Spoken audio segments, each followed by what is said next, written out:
Employment exchanges, totally virtual. You can actually register yourself, you can update, renew, etc. Everything is online, totally. 1 crore, 7 lakh databases, profiles are there. And the next step, what we are doing is we are allowing the corporate sector to dip in, take out this data at a cost or otherwise, and use the data. 1 crore, 7 lakh. The 10th standard results happened recently, and +2. So straight away in the school itself, the whole data was entered online, 7 lakh in 2-3 days time.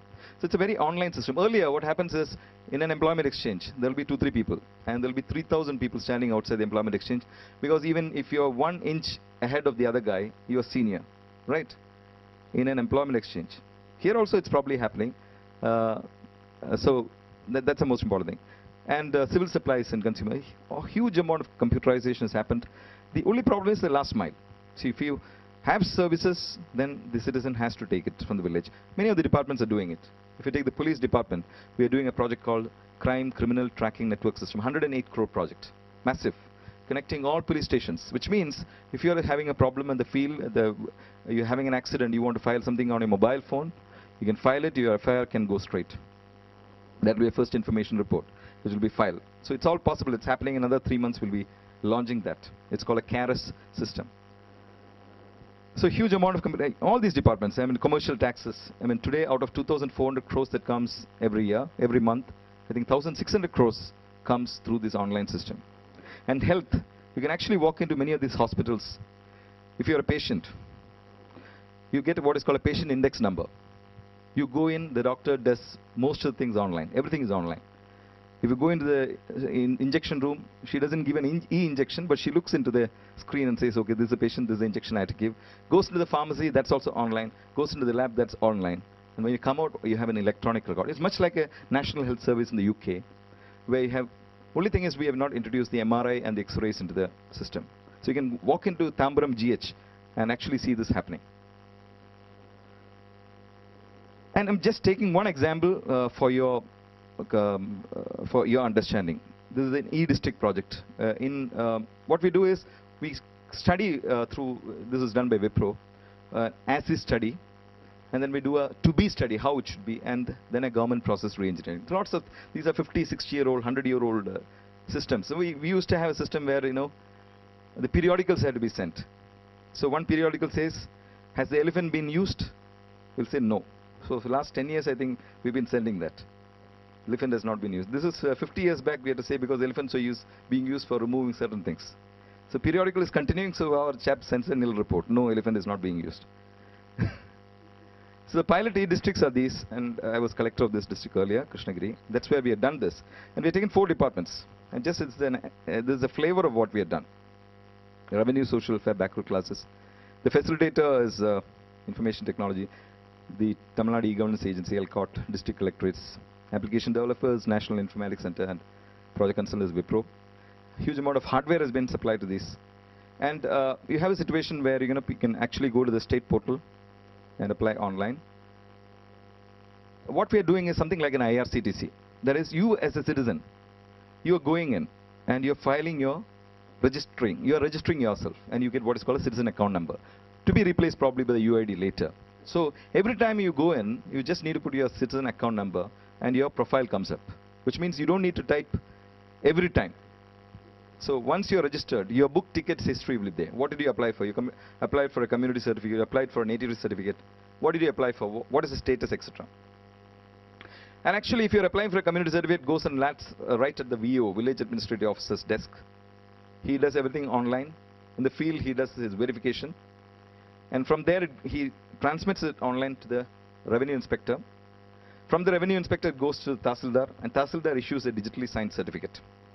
And you can take a printout at home. This is what I was telling. You apply for a Kingfisher certificate. You apply for a Kingfisher ticket. What happens? You apply, take a printout, right? Here, you apply for a community certificate. You have to wait for a few days, or you get a mobile SMS saying that this is a stage at budget. But ultimately, you can take a printout at home.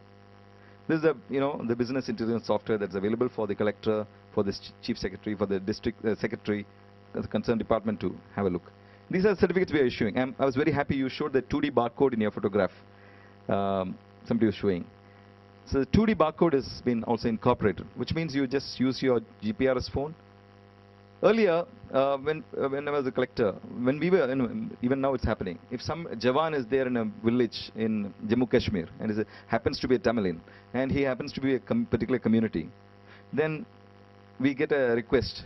First, from that field office, it will go to Jammu Kashmir, Srinagar. From there, they'll send to the Air Office Commanding in Delhi. From there, they'll send to Chennai Secretariat. From there, they'll send to Collectorate. From there, we also outsource it down to the village officer. This takes 7 to 10 months just to establish that this is the person, he's the real person, he's got a community. So right now, we can do it in 10 seconds. The BSF officer sitting there can actually use his mobile phone or put the URL and see the actual certificate from the net. This we are also using for the 10th standard certificates. So these are the certificates which are actually issued. Around 37,000 certificates have been issued. Similarly, for backward classes, scholarships.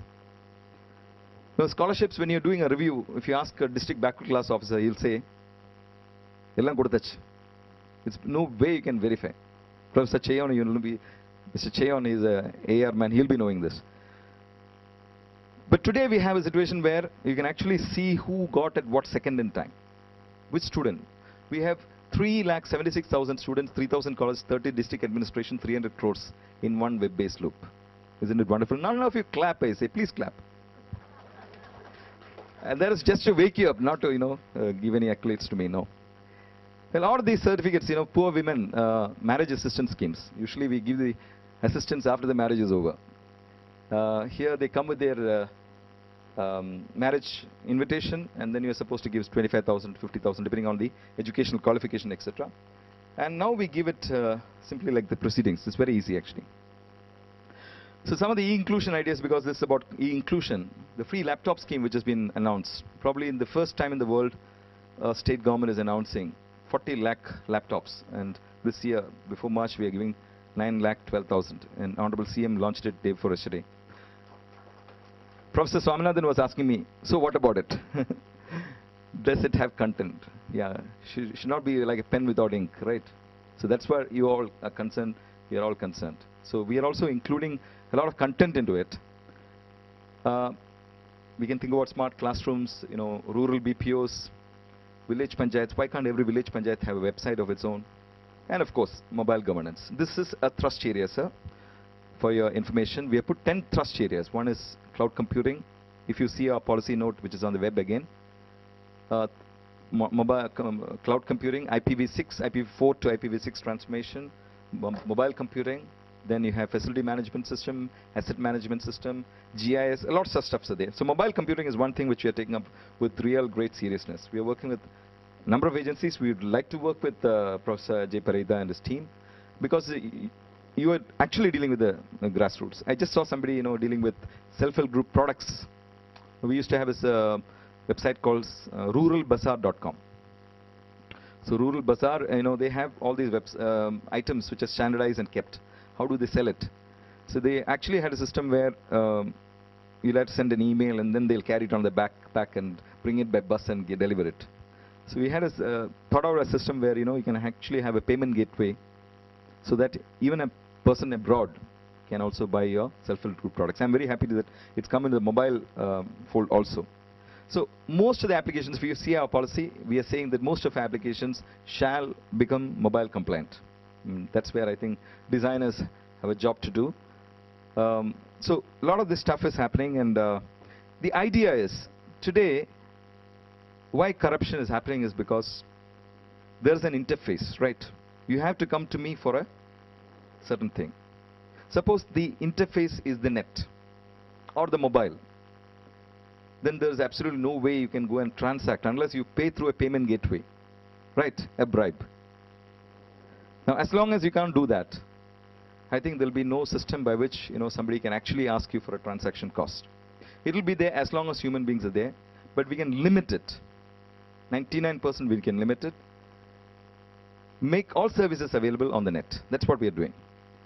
So, government is doing a lot. I would like to request the NGOs, Professor Swaminathan's Foundation, and all of you sitting here to carry the good message, because lots of state governments are doing this. I think over a period of time, the churning that's happening in the country today, it should not be lost. The churning is good for the country. I think it's the right time at which citizens have woken up and demanding that, governance be transparent, be good. And the only way we can do about it. And the Lokpal is probably, it's a post-mortem. After I become a thief, you hang me. What is the great fun in that? How do you prevent me from becoming a thief? That's only through e-governance. Wish you all the best. Thanks for inviting me.